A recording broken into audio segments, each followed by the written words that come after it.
Iran ने अपने इतिहास का सबसे खतरनाक कानून बदल दिया है। जी हां, हिजाब अब वहां जरूरी नहीं है। झटका लगेगा। जिस कानून को लेकर हमेशा ईरान में प्रदर्शन होता था या यूं कहिए करवाया जाता था, वो कानून बदल दिया है। ईरान से ये कोई उम्मीद नहीं कर रहा था। रिपोर्ट लीजिए आपकी स्क्रीन पर। दोस्तों, ईरान ने जो मोरालिटी पुलिस है उसको अपडेट कर दिया है कि अगर कोई लड़की, कोई महिला, कोई औरत हिजाब नहीं पहनना चाहती तो उसको ऊपर कोई फाइन नहीं लगेगा, उसकी कोई गिरफ्तारी नहीं होगी, कुछ भी नहीं होगा। माशा अमीनी के समय आपको याद होगा कि जब उस महिला, उस लड़की के साथ मारपीट की गई और इल्ज़ाम लगा कि माशा अमीनी ने बुरखा यानी हिजाब या चादर सही से नहीं पहनी थी, इस वजह से माशा अमीनी को पीटा गया।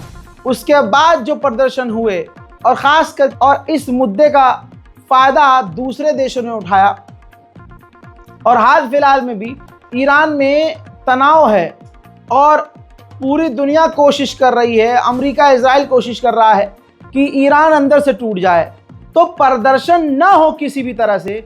तो ईरान ने इतिहास का सबसे बड़ा फैसला ले लिया और आदेश पारित कर दिया है। हवाई बातें नहीं हैं।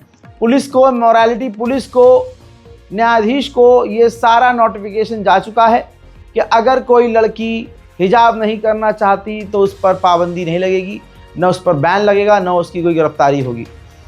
अब ये बात भी हकीकत है कि ईरान को पिछले कई साल से हम ट्रैक कर रहे हैं, तो अब ईरान में जो बड़े बड़े शहर हैं ऑलरेडी, वहाँ पर यूट्यूब पे जाइए देखिए, बहुत सारे पाकिस्तानी ब्लॉगर्स ने बना रखा है। उसमें आप देखेंगे जो वहाँ हिजाब पहन के लड़कियाँ चल रही हैं, वो हिजाब नहीं, एक मजाक है। ईरान की महिलाएं भी अब नंगी ही रहना चाहती हैं। इसी को शैतानी युग कहते हैं। अब जिसके दिल में ईमान है उसके आगे आप शराब रख दो, वो ना पिए।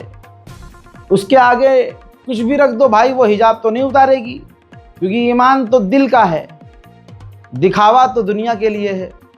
तो अब चीज़ें नज़र आ रही हैं कि हाँ, अब जो है ईरान के अंदर नंगापन नज़र आने वाला है। अब आपको ईरान के अंदर वही हाल नज़र आएगा जैसे यूरोप में होता है, एक्सट्रीम लेवल पर नहीं, लेकिन फिर भी अगर आप गूगल करेंगे, ईरान के किसी व्लॉग को देखेंगे तो उसके अंदर आपको शहर बाज़ार के इलाकों में जिस तरह की लड़कियां ऑलरेडी कपड़े पहनना शुरू कर चुकी हैं, वो चिंताजनक बात है।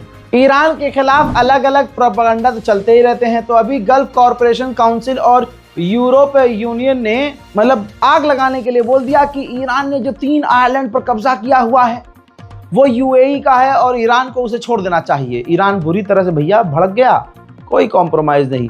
ईरान के जो पार्लियामेंट स्पीकर, उन्होंने इस बयान की निंदा करी और यूरोप यूनियन के जितने भी एनवॉय थे, यूरोप के देशों के जितने भी एम्बेसडर थे ईरान के अंदर, सबको ईरान ने लाइन में लगा के बुला लिया, समन कर लिया कि भाई साहब ये है क्या।